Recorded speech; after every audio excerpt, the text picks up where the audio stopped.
In order for you to determine the best cooking oil to use, you need to consider these 4 factors.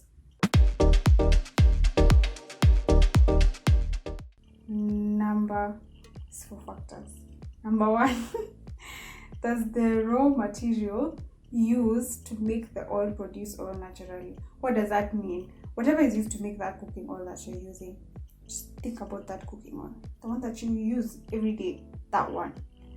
Whatever is used to make that cooking oil, does that thing, that raw material, produce oil naturally? Would it be a natural source of fats and oil? Would it fall under that food category? Examples include nuts like macadamia nuts and peanuts and avocados and many others. Those are just some of the examples. So whatever it is that the cooking oil is made from, you need to consider, does it naturally produce oil? If it doesn't, you need to put a question mark on whatever it is that cooking oil is made from. Now, number 2, is the raw material edible and safe for consumption? What do I mean by that? What I mean is, whatever it is that you're using to make that, whatever has been used to make that cooking oil, is that raw material safe for consumption? Is it edible? Let me see.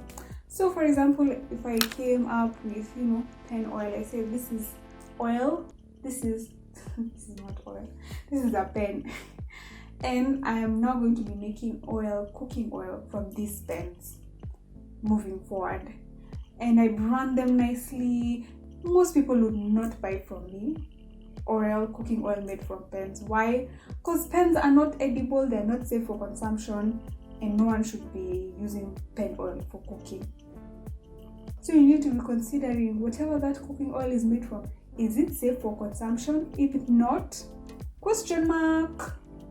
Number 3 that you need to consider is the process taken to produce that oil. Like from the raw material to the point where it's on the shelf, what process has it gone through in order to get to the oil or the state it's at? My rule of thumb in this area is, can you produce the oil yourself? Why? Because before the Industrial Revolution, people were using cooking oil, but most of the times it was oils that were made at home, something that you could easily make on your own at home with just a few manual tools, and you got yourself some cooking oil.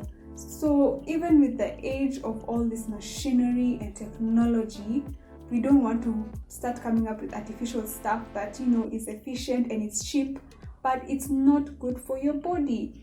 So a lot of companies out here are not interested in your health. They're interested in making money. So you need to take action, and you need to consider, is what I'm buying good for my health? Let me give an example. I have a beautiful, sexy onion here.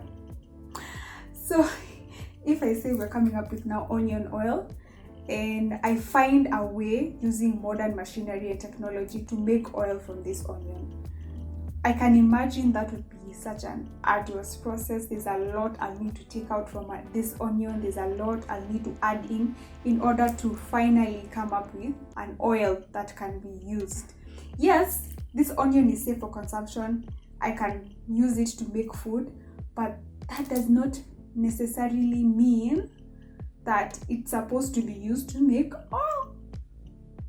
If there's a lot of processing that needs to be done in order to get the oil to the state where you're buying it, question mark.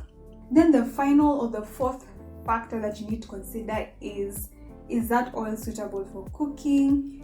The smoking point of that oil, does it disintegrate in high temperature? So is it suitable for cooking? So I'll read what smoking point is as the definition that I got.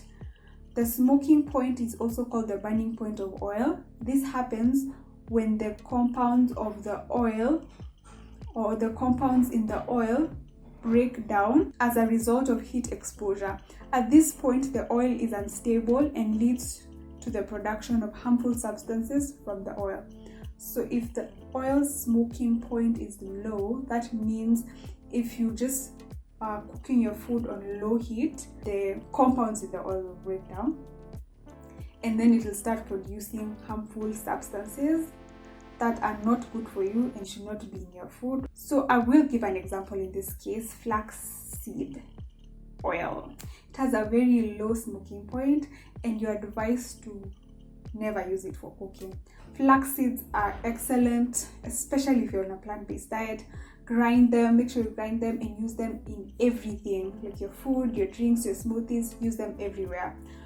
But in as far as using flax seeds to make cooking oil, I don't like that idea. Based on how it behaves, even in room temperature, it easily oxidizes. At room temperature, it needs to be kept in dark bottles. That should be enough to like make you question whether you should be using it for cooking. My honest opinion, flax seeds are excellent. Use flax seeds, avoid flaxseed oil. I do not think it's suitable for cooking. You know, in the age of machinery and technology, some people just think they can make oil from anything, regardless of whatever processing is used, as long as they come up with an oil. So don't fall for the marketing. I've given you the 4 factors you need to consider. This will help you make the right choice as to what is the best oil for you to use, which is the healthiest oil for you to use. I will also soon be doing a video that I mentioned some of the oils that pass these 4 considerations or 4 tests, and the oils that absolutely fail the tests. And if you're using them to cook, you should probably think of changing those oils. In the meantime, check out other videos on my channel that talk about healthy living, weight loss, and the plant-based diet. See you next time.